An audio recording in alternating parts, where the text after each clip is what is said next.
Hello everyone. आज हम बात करने वाले हैं section number 21 of transfer of property act के बारे में, जो कि बात करता है कंटिंजेंट इंटरेस्ट के बारे में। अब इसमें क्या बोला गया है? इसमें दो चीजें बोली गई हैं। इसको हम एग्जाम्पल के थ्रू समझते हैं। फॉर एग्जाम्पल, ए बी को बोलता है कि मैं आपको अपनी प्रॉपर्टी गिफ्ट कर दूंगा अगर आप 25 साल के हो जाओगे तो। यानी कि जब बी 25 साल का होगा तब उनका राइट बनेगा ए की प्रॉपर्टी में। At present he is 18 years old. अब इन दिस केस बी का जो राइट है on as property till he turns 25 years old, यानी कि जब वो 18 से 25 साल के बीच में रहेगा, इस टाइम पे बी का कंटिंजेंट इंटरेस्ट होगा on as property. Contingent interest को आप ऐसा भी सोच सकते हो इन अ लेमैन्स लैंग्वेज कि कंटिंजेंट इंटरेस्ट जो होता है वो एक कच्चा राइट होता है प्रॉपर्टी में।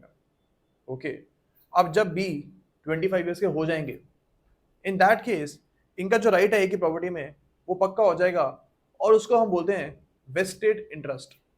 तो vested interest is a kind of पक्का right on the property and हम मान लेंगे उस टाइम पे कि B is the owner of his property.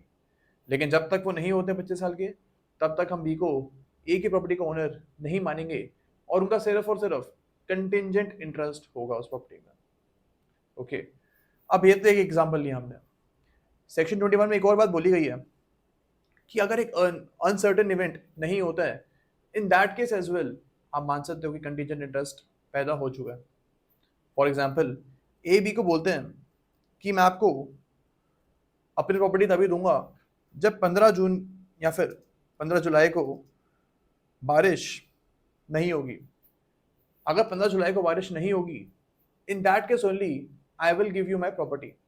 अब यहाँ पे एक स्पेसिफाइड अनसर्टन इवेंट, अब बारिश होगी या फिर नहीं होगी एक अनसर्टन इवेंट है, पता नहीं है किसी को भी। अब यहाँ पे एक अनसर्टन इवेंट नहीं होने के बारे में बात हो रही है। तो अगर बारिश नहीं होगी 15 जुलाई को, तब बी का पक्का राइट बन जाएगा ऑन एज प्रॉपर्टी। लेकिन सपोज जब इसने ये बात बोली थी एन बी को, उस दिन डेट थी 5 जून।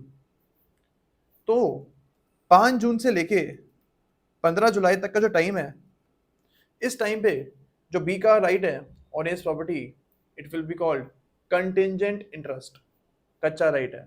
एंड जब 15 जुलाई को बारिश नहीं होगी, इन दैट केस जो बी का राइट होगा वो हो जाएगा वेस्टेड इंटरेस्ट। ओके, लेकिन सपोज 15 जून को बारिश 15 जुलाई को बारिश हो जाती है। ओके, अब यहाँ पे बी का कोई भी राइट नहीं होगा इन एज प्रॉपर्टी, बिकॉज ए ने तो बोला था कि मैं आपको प्रॉपर्टी तभी दूंगा जब बारिश नहीं होंगी 15 जुलाई को। एंड अगर बारिश हो जाती है, then B will have no right on as property. Okay, तो यही चीज के बारे में हमने इसमें पढ़ा। सेक्शन 21 का फर्स्ट पैरा यही बोलते हैं। अब इसके एक्सेप्शन पे हम आते हैं। इसका एक्सेप्शन बोलते हैं कि अगर सपोज ए ने बी को बोला है कि जब आप 25 ईयर्स के हो जाओगे तब जो पूरी प्रॉपर्टी है मेरी वो आपकी हो जाएगी। लेकिन जब तक आप 25 साल के नहीं होते हो, तब तक आपको इस प्रॉपर्टी के ऊपर एक काइंड ऑफ इंटरेस्ट मिलेगा। यानी कि प्रॉपर्टी में जो रेंट वगैरह लोग पे कर रहे हैं उसका 10% जो है वो बी को मिलता रहेगा टिल ही टर्न्स 25 ईयर्स। एम 25 साल का होगा तब तो पूरी प्रॉपर्टी मिल जाएगी। ऐसा ए ने बी को बोला है। अब यहाँ पे ये जो 10% वाला राइट है बी का, ये कंटिंजेंट इंटरेस्ट नहीं होगा, बिकॉज बी को तो डे 1 से ही 10% रेंट मिलने लग गया है। अब यहाँ पे ये राइट उसका पक्का राइट है, it's not a contingent interest, और हम इसको मानेंगे वेस्टेड इंटरेस्ट। एंड एक और वेस्टेड इंटरेस्ट के उसके बी के नाम पे तब क्रिएट होगा जब वो 25 साल का हो जाएगा, एंड तब पूरी की पूरी प्रॉपर्टी उसके नाम हो जाएगी। ओके, तो यही चीज के बारे में हमारा एक्सेप्शन बोलता है।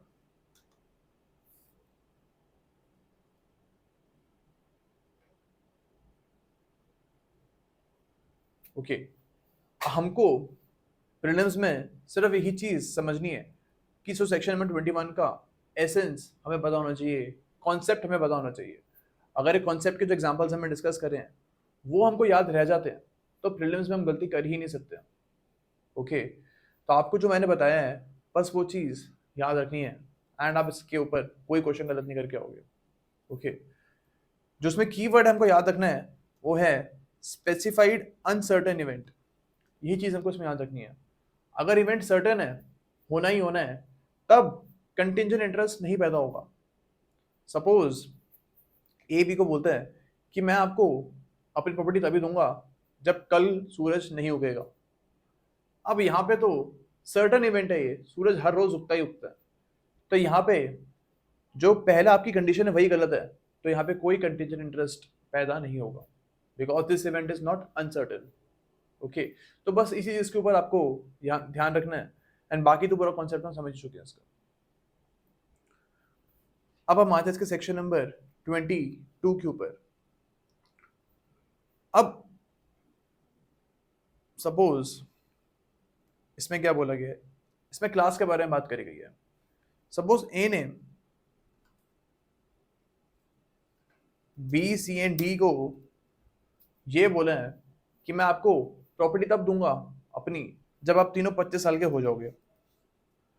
ओके, अब यहाँ पे अभी बी सी और डी 18 साल की थे जब ए ने इनको ये बोला था। Now B dies when he is 20 years old। अब यहाँ पे जब सी और डी 25 साल के होंगे तो क्या उनको प्रॉपर्टी मिलेगी एक ही? सेक्शन नंबर 22 ये बोलता है कि yes, in this case C and D will get the property of A when they turn 25 years old। And जब तक वो 25 years के नहीं होते हैं तब तक उनका कंटिंजेंट राइट है, एंड जब वो हो जाएंगे 25 साल के तो जो उनका राइट है वो वेस्टेड इंटरेस्ट में कन्वर्ट हो जाएगा।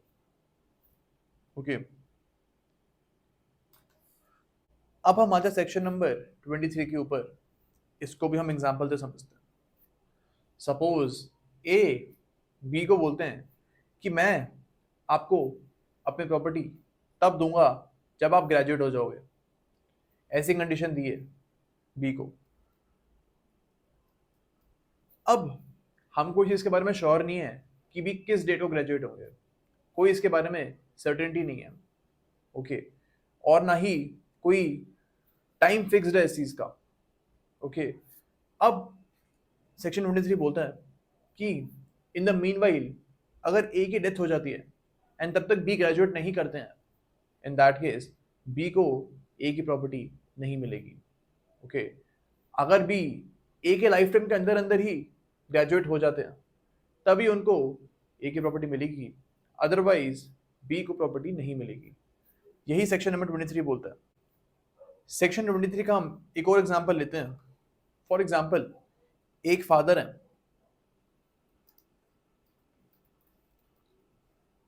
ये बोलते हैं बी को कि मैं आपको स्टॉक्स गिफ्ट करता हूँ, शेयर मार्केट में स्टॉक्स होते हैं, आपको मैं वो गिफ्ट करता हूँ और आप इन स्टॉक्स को तब भी बेच पाओगे जब मार्केट 25,000 पे पहुंच जाएगी।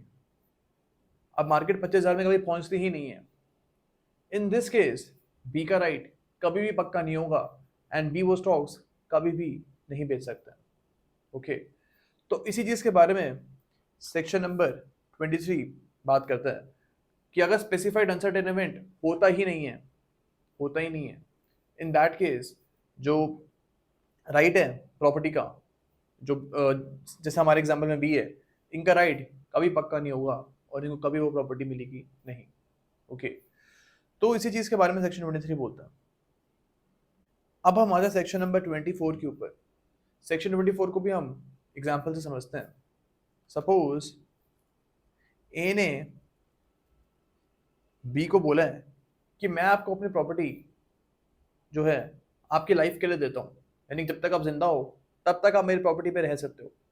ऐसा ए ने बी को बोला है। लेकिन उसी सेम ट्रांसफर में ए ने बी को ये भी बोला है कि जब आपकी डेथ हो जाएगी तब प्रॉपर्टी सी एंड डी को ट्रांसफर आप कर दोगे और सी एंड डी का इक्वल शेयर होगा उस प्रॉपर्टी में। यानी कि जब तक आप अलाइव हो तब तक तो आप इस प्रॉपर्टी के मालिक हो, तब तक आप इसमें रह सकते हो, लेकिन जब आपकी डेथ हो जाएगी तभी जो प्रॉपर्टी है सी और डी को जाएगी। ऐसा ए ने बी को बोला। अब यहाँ पे सी जो है वो बी के लाइफ टाइम में ही मर जाते हैं। She dies within the lifetime of B. जब बी की डेथ होती है उस टाइम सिर्फ और सिर्फ डी वॉज अलाइव। अब यहाँ पे क्या ए की प्रॉपर्टी डी को जाएगी? सेक्शन नंबर 24 बोलते हैं कि यस, ए की प्रॉपर्टी यहाँ पे डी को जाएगी।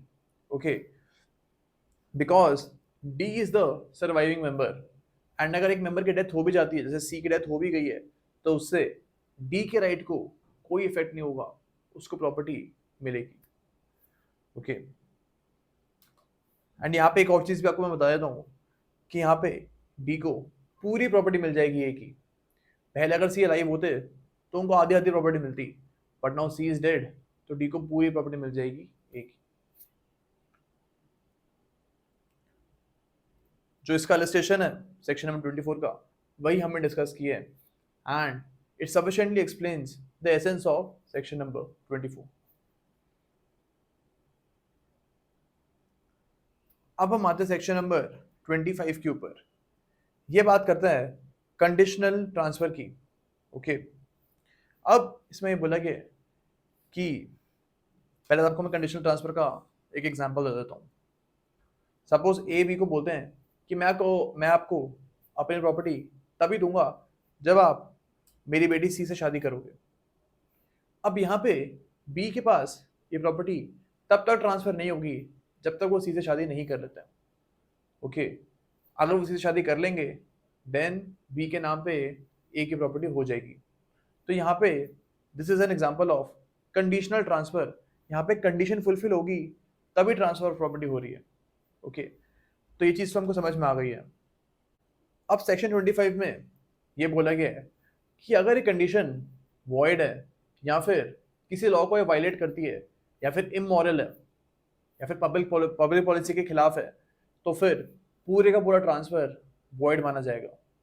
ओके, इसका एडमिनिस्ट्रेशन देखते हैं तब हमको पूरी अच्छे से क्लियर हो जाएगा। इसका ये बोलते हैं A lets a farm to B on condition that he shall walk 100 miles in an hour. अब कोई बंदा 1 घंटे में 100 माइल्स भाग ही नहीं सकता, तो ये जो कंडीशन है ये इम्पॉसिबल टू परफॉर्म है एंड दैट इज वाई ये पूरे का पूरा ट्रांसफर ही वॉइड होगा। तो ए को कभी भी बी को कभी ए की लीज नहीं मिलेगी। ओके, बी इसका बोलते हैं A gives ₹500 to B on the condition that he shall marry his daughter C. अब सी जो है उस टाइम पे डेड थी।